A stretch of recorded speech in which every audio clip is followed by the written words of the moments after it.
should wear the hat. I should wear that. Where's that?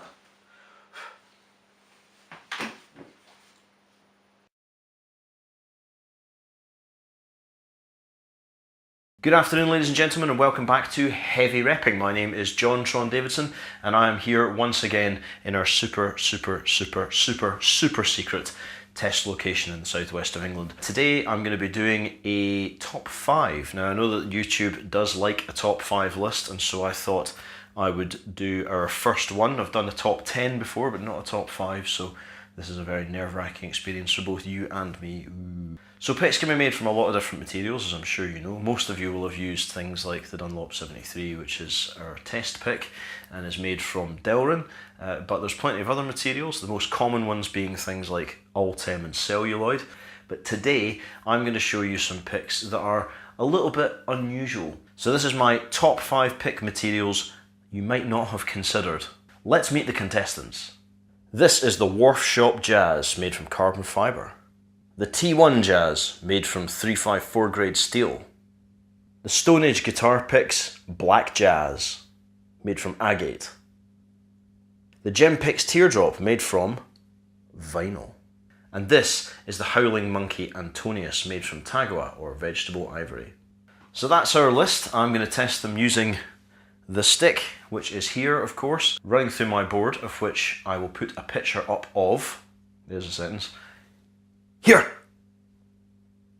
And we're going to be going into the 70s WEM, Westminster. So without further ado, let's leap into my top 5 exotic materials that you haven't tried yet. What is it that stops my board from being uneven? Is it this floor? I think it's this floor.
So let's quickly talk about each of these in turn, because I think that's only fair.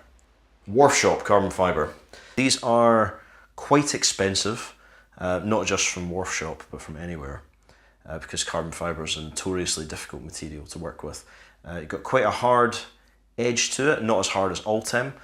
I found with these particularly that I quite enjoyed playing quite slow passages, and there is a review of these in the description below. Moving on to the T1 Jazz, this is obviously wafer thin, as they used to say. It's got a very bright top end, and if you want a pick that absolutely won't hold you back in any respect, these are the sorts of things to buy. The speed is just silly, especially if you get a fast right hand. This is the opposite of drag.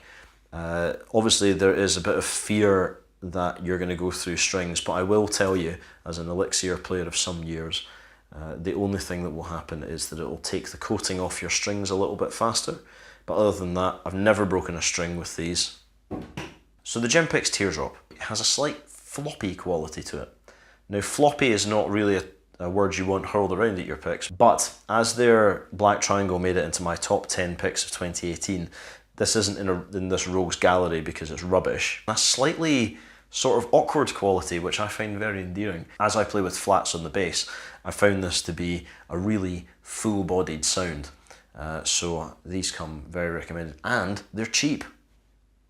This stone one from Stone Age is made from black agate, and this was the first pick that I got from Matt Halliday. This took a little bit of getting used to because it's stone. Now you do get a bit of chirp with this because there's quite a high surface area, but in terms of string to string clarity, it's up there with the T1, because steel and that sort of thinness gives you a really, really sharp top end. I don't know why this is the symbol for sharp. The beauty of these, of course, is that they don't wear down because it's stone, so you could potentially use that forever. So even though they are not cheap, although you are watching a boutique pick channel, the beauty of these is that you get a real breathy sound to the toe. And if you want to see what I'm talking about, you can go and check out Rupam Garg, who's the guitarist from the Surrealist and a Stone Age player, and listen to this lovely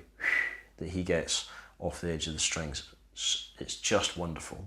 The Howling Monkey Antonius, which is made from vegetable ivory, is actually a type of nut that comes from Ecuador.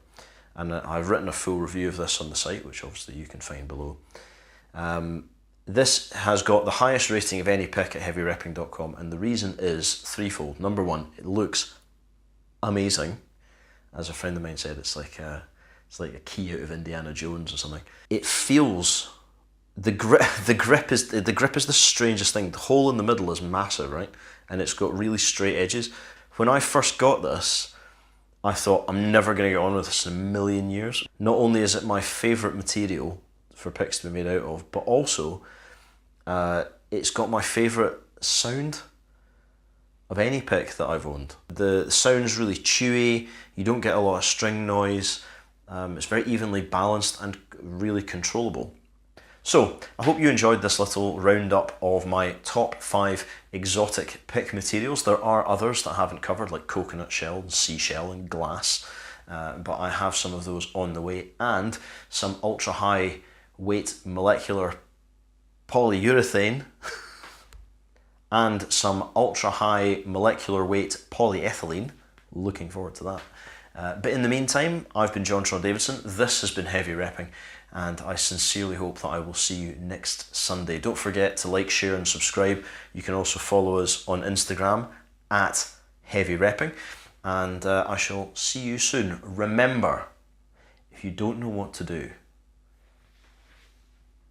rep hard, rep heavy.